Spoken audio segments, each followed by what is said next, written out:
Welcome to Kamal's அடுப்பாங்கரை.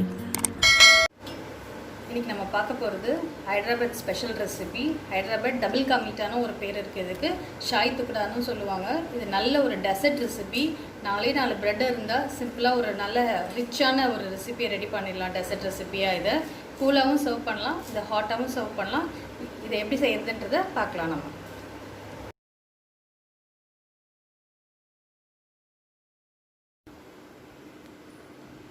இன்றைக்கி நம்ம ப்ரெட்டை வச்சு ஒரு ஸ்வீட் ரெசிபி பண்ண போகிறோம். இது ஒரு 3-4 ப்ரெட் இருந்தாவே போதும். நல்ல ஒரு ஹெல்த்தியான ஒரு ஸ்வீட் ரெசிபி ரெடி பண்ணிடலாம். வாங்க இது எப்படி பண்ணுறதுன்னு பார்க்கலாம். ப்ரெட்டோட இந்த எட்ஜஸ்லாம் நல்லா கட் பண்ணி எடுத்துக்கோங்க.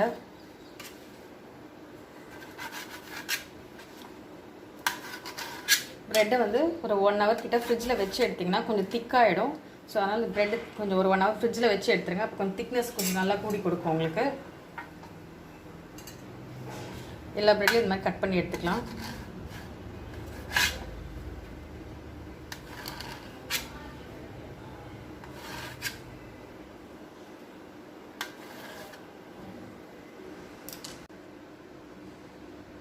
இப்போ இது எந்த ஷேப் வேணுமோ அதை நம்ம கட் பண்ணிக்கலாம். இப்போ இதை 4 ஸ்கொயராக கட் பண்ணிக்கலாம், க்யூபாக.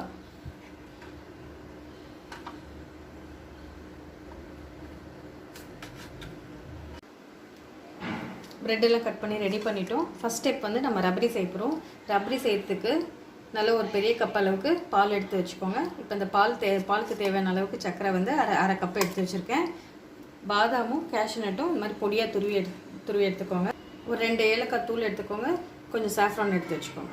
பால் இதில் எடுத்துக்கோங்க. ஒரு பாத்திரத்தில் பால் நல்லா காயட்டும். இது ஏற்கனவே பால் காய வச்ச பால் தான், தண்ணி சேர்க்காமல் காய வச்சு எடுத்துக்கோங்க. பால் சூடாகட்டும். பால் சூடான பிறகு நம்ம எல்லா ஐட்டம்ஸும் ஆட் பண்ண ஆரம்பிச்சிடலாம்.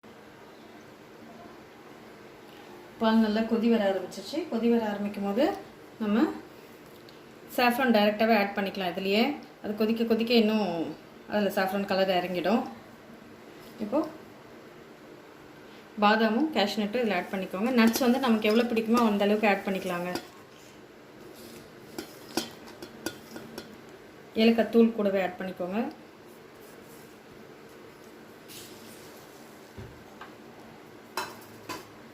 இந்த பாலுக்கு தேவையான அளவுக்கு சுகரு இதில் ஆட் பண்ணிடுறேன்.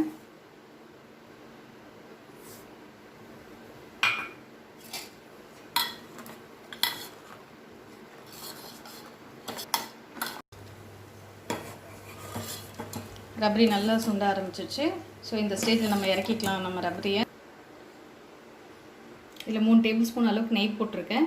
நெய் போட்டு நம்ம நெய்யில் தான் வந்து ப்ரெட்டை டோஸ்ட் பண்ண போகிறோம். நெய் வேணான்றவங்க ஆப்ஷனலாக வந்து ஆயில் கூட போட்டுக்கலாம். பட் இந்த ரெசிபிக்கு வந்து கீயில் டோஸ்ட் பண்ணால் தான் நல்ல டேஸ்ட் கொடுக்கும். அது நம்ம ஆப்ஷனல் தாங்க. நெய் நல்லா சூடாகிடுச்சு. இப்போ நம்ம வந்து இதை 2 பக்கமும் வச்சு நம்ம டோஸ்ட் பண்ணிக்க போகிறோம். ஸோ பக்கம் பக்கமாக பார்த்து வச்சுக்கோங்க.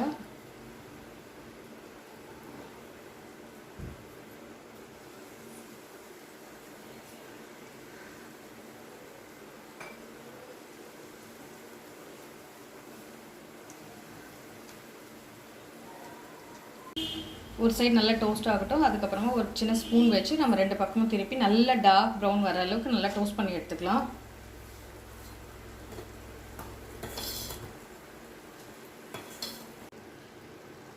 இது நல்லா ஒரு சைடு நல்லா டோஸ்ட் ஆனதை திருப்பி விட்டுடலாம். திருப்பி விட்டுட்டு ஒன்றா அப்படியே எடுத்து விடுங்க. பாருங்கள் நல்லா ப்ரௌனிஷாக இருக்குது. ஸோ நல்லா எவ்வளோக்கு எவ்வளோ நல்லா ப்ரௌன் ஆகுதோ அது அவ்வளோக்கு நல்லா டேஸ்ட்டாகவும் இருக்கும், கிறிஸ்பியாகவும் இருக்கும். நல்லா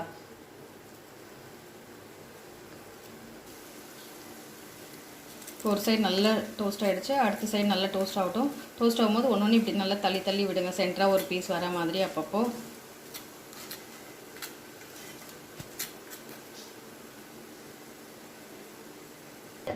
ரெண்டு பக்கம் டோஸ்ட் பண்ணியாச்சு. நம்ம அந்த ப்ரெட்டை எடுத்து ஒரு பிளேட்டில் எடுத்து வச்சுக்கலாம். எடுத்துருக்க 4 ப்ரெட்டுக்கு ஒரு கப் அளவுக்கு சுகர் எடுத்திருக்கேன். அதே கப் மெஷர்மெண்ட்டில் தண்ணி எடுத்துக்கோங்க. நம்ம வந்து சுகர் சிரப் பண்ண போகிறோம். சுகர் நல்லா கரைஞ்சிடுச்சு. சுகர் வந்து ஒன்றும் டஸ்ட் எதுவுமே இல்லை சுகரில், அதனால் நான் எதுவுமே ஃபில்டர் பண்ணலை. இது வந்து ஒன் ஸ்ட்ரிங் கன்சிஸ்டன்சி அந்த மாதிரிலாம் எதுவுமே இல்லை. ஜஸ்ட்டு வந்து குலாப் ஜாமுனுக்கு நம்ம செய்கிற மாதிரி ஒரு பிசுக்கு பதம் வந்தால் போதும். இன்னும் கொஞ்சம் நேரம் ஆகும். ஏலக்காய் வந்து ஒரு சிட்டிக்கு அளவுக்கு ஏலக்காய் அதில் ஆட் பண்ணிடலாம்.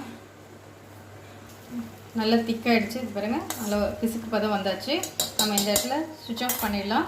ப்ரெட்டு வந்து இந்த டைமில் இதில் சூடாக இருக்கும் போதே போட்டு எடுக்கணும். அப்போ தான் வந்து அந்த சிரப் வந்து நல்லா ஊறும் அதில் ப்ரெட்டில்.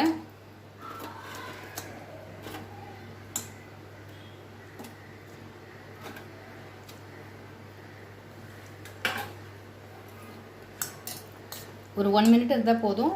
ஒரு சைட் போட்டுட்டு நல்லா ஒரு சைட் திருப்புங்க. சுகர் சிரப் சூடாக இருக்கணும். சூடாக இருக்கும் போதே போட்டு எடுத்துடுங்க அதை. அதனால தான் ப்ரெட்டை வந்து ஃபஸ்ட்டே நம்ம டோஸ்ட் பண்ணி எடுத்துக்கணும். இது ஊறும் போது நல்லா உள்ளே இறங்கும் சிரப்பும், ப்ளஸ் அந்த நம்ம டோஸ்ட் பண்ணது வந்து சாஃப்ட்னஸையும் கொடுக்கும்.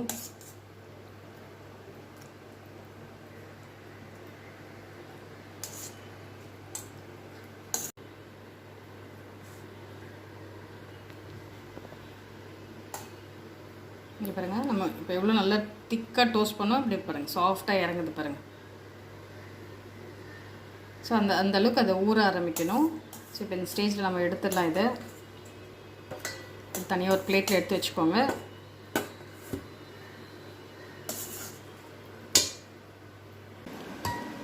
நம்ம எல்லா ஸ்டெப் ப்ராசஸும் முடிச்சாச்சு. இப்போ எதில் நம்ம சர்வ் பண்ண போகிறோமோ அதில் நம்ம ரப்ரி சர்வ் பண்ணிக்கலாம். ஃபஸ்ட்டு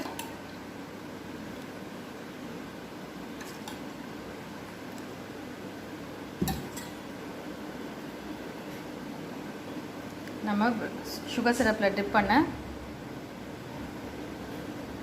ப்ரெட்டெல்லாம் இப்படி லைனாக அடுக்கி வச்சுக்கலாம்.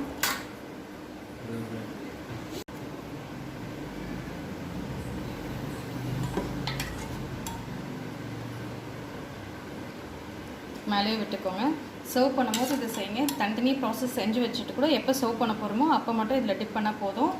அப்போ தான் கொஞ்சம் நல்லா டேஸ்டியாக இருக்கும். எந்தளவுக்கு சுகர் சிரப்பில் ஊறுதோ அந்தளவுக்கு இந்த ரெசிபியும் நல்ல டேஸ்ட்டாக கிடைக்கும்.